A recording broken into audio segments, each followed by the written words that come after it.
Your Royal Highness, ladies and gentlemen, to quote His Majesty King Bhumibol, being a tiger is not important. The important thing is for us to have a sufficient economy. A sufficient economy means to have enough to support ourselves.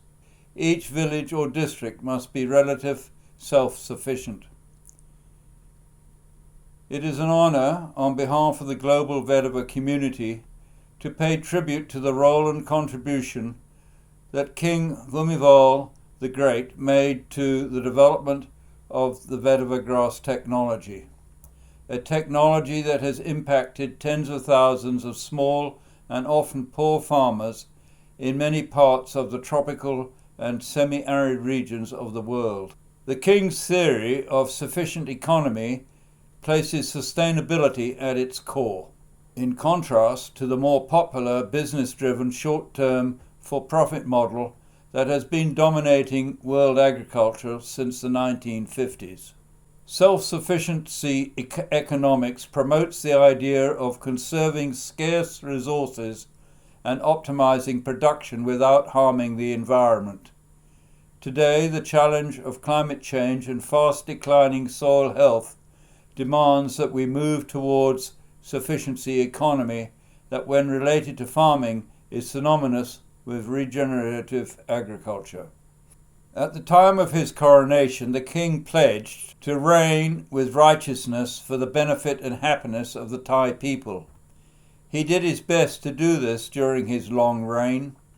As an engineer by training, he was a projects king, and one of those projects dear to him was the research and development of vetiver grass as a basic tool that would enable a sufficiency economy at community level. The research, development and introduction of vetiver grass technology to the Thai people was for His Majesty a family affair. I remember on one occasion that I met him, he told me that vetiver had changed the life of the Princess Mother's, his mother, through her hands-on and close involvement in the vetiver project at Doi Tung. His daughter, TVNI's patron, Her Royal Highness Princess Mahachakri Shrindhorn, made sure that the work on vetiver grass was focused on His Majesty's sustainable and economic objectives. Her Royal Highness has, I recall, attended every international vetiver conference since the first was held in Thailand in 1996, and has provided critical support via the Chaipatana Foundation for those conferences. Scientists at the Princess Srinderhorn International Center for Research and Development and Technology Transfer at Kesart University have played a significant and important role in vetiver research. His Majesty established the King of Thailand Vetiver Awards for Research and Development. These 6 awards, made at the time of each international vetiver conference, are much sought after, providing incentives for quality research and development. Vetiver development is just one of many programs that the Chaipatana Foundation and the Office of the Royal Products Development Board support. For those of us outside of Thailand, it has and continues to be a very important one. Vetiver R&D delivered by the program has been of great use and benefit to many small and poor rural people in Asia, Africa and Latin America. His Majesty's initiative and leadership demonstrated the importance of high-level involvement for long-term institutional support, especially support for research, plant propagation and technology transfer. The Thailand Department of Lands has played a critical role in vetiver plant production and technology transfer, and the Petroleum Authority of Thailand, PTT, through its social programs has supported vetiver-based community development, including support for the vetiver handicraft industry. His Majesty took the long view, and he was right to do so, changing cultural and land management practices at its best is a slow process. In the late 1980s, John Greenfield, with my support, introduced vetiver hedgerows to farms on some World Bank watershed projects in India. At that time, our focus was on soil and water conservation, the hedgerows just being so much more effective and cheaper than costly and difficult to maintain engineered structures. Project-supported research confirmed the high level of erosion control, up to 90%, and soil moisture conservation, up to 70% reduction in rainfall runoff, attributable to those vetiver hedgerows. Farmers using vetiver were better drought-proofed and protected against extreme weather events, both wet and dry. In fact, vetiver provides an excellent insurance against potential crop losses. As such, the many organizations supporting farmers should give serious consideration to including vetiver grass technology as part of their support. Since the start of His Majesty's initiative 35 years ago, many more vetiver applications have been developed. The late Diti Hengchao Vanich from Thailand, together with Dr. P.K. Yoon of Malaysia, and who was also the first recipient of the King of Thailand Vetiver Awards, pioneered the use of vetiver for stabilizing shallow soils on steep highway slopes. This was followed by Dr. Paul Truong, Australia, research on the phytoremedial action of vetiver for the treatment of contaminated soil and water. Their work resulted in a significant expansion in global vetiver research relating to the application and science of what is now known as the vetiver system. Climate change-induced extreme weather events and increasing decline in soil health due to poor cropping practices and overuse of agricultural chemicals has led to some very difficult and bad situations for many farmers that have to be corrected.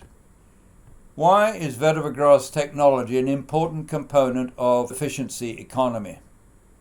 When planting a vetiver hedgerow, we get a lot more than just controlling erosion.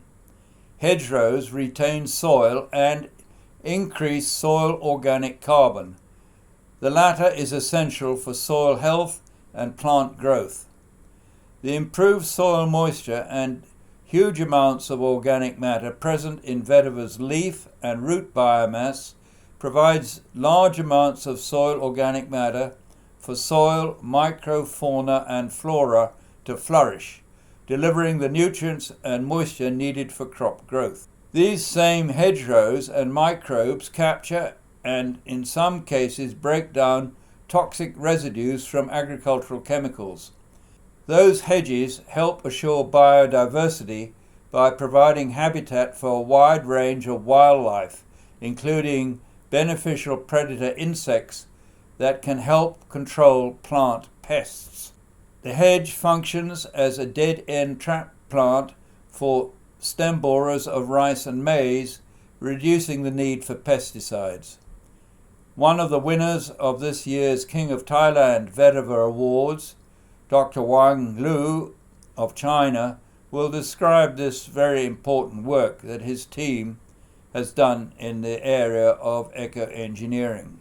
Vietnamese farmers are following some Thai practices of interplanting vetiver into their vegetable and perennial crops to improve moisture, increase soil organic matter, reduce soil temperatures and weeding by chop and drop mulching, and most importantly, to reduce the use of fertilizer and the costs which go with it. In India and Kenya, vetiver provides an essential component for the development of food forests. Coffee farmers in Ethiopia and Colombia are incorporating vetiver into their coffee management practices. They are also using vetiver to create wetlands for treating effluent from the coffee pulping factories, resulting in cleaner river water. Vetiver provides protection for farm assets such as farm ponds, building sites and homes, farm roads and pathways, drains, irrigation channels, stream banks, spring heads, and treatment of on-farm point source solution, such as effluent from piggeries.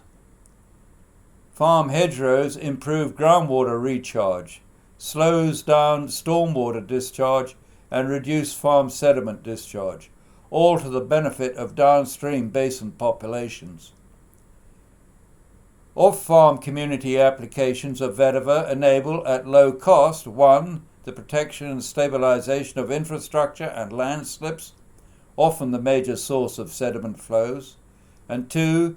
The treatment of polluted wastewater to improve water quality and human health. Demonstrated at this conference by 3 King of Thailand Vetiver Award winners, Feng Jiwan of China, with his micro-treatment of village sewage systems, Eric Weidiger of the USA, treating landfill leachate, and Edwin Oyaro of Kenya with his green latrine. Vetiver byproducts are being increasingly used as thatch, forage, source stock for handicrafts, as well as for the more traditional medicinal and perfumery uses. Every vetiver slip that is planted is superior to most other plants in the capture of atmospheric carbon dioxide and converting it into soil organic carbon, stored deep in the soil profile. One of the King's objectives was to make sure that vetiver knowledge developed in Thailand should be shared widely, both in Thailand and in neighbouring countries. The Chaipatana Foundation, under Dr. Sumit, has sponsored 7 international vetiver conferences that, together with country and regional conferences and workshops, have been important instruments in the knowledge of sharing process. And yet, when one takes a broader look, using quality satellite imagery, one sees vast farming areas that remain unprotected, where landowners are either unreceptive or lack the knowledge. The late Chris Juilliard, an experienced and respected development manager, presented a paper at ICV-7 in 2000 about a program in Madagascar. Quote, "If vetiver grass technology is so simple, inexpensive and good for the health of soil, why isn't it promoted more broadly on a national scale in the same way vaccinations are promoted to preserve an individual's health?" The answer is not related to the attractiveness of technology, but to the challenge of dissemination, including people and organizations committed to vetiver, reliable and timely supply of vetiver plants, and applying vetiver technology according to site-specific needs. The approach needs to be low cost with information campaigns, demonstration sites, and the use of research and applications developed in other countries. Success in Madagascar was attributed in part to close relationships with the 4 target groups in the vetiver communication and implementation plan.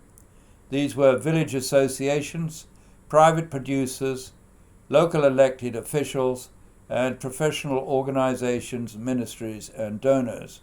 End quote. We need to take action now to accelerate knowledge transfer and provide incentives to induce potential users to apply vetiver grass technology. I believe that we have to make much greater use of the private sector.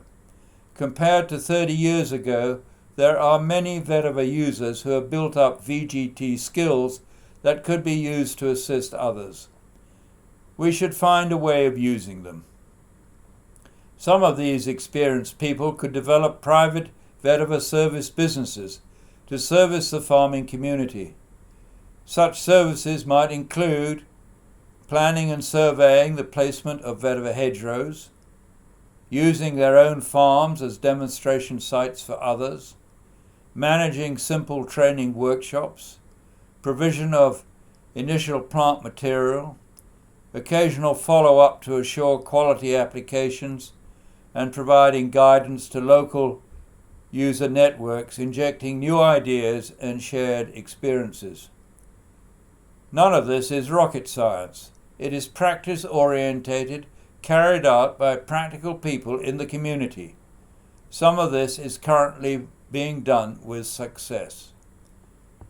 To support such private initiatives, government should consider policies that would move from passive, basically talk, support to active support.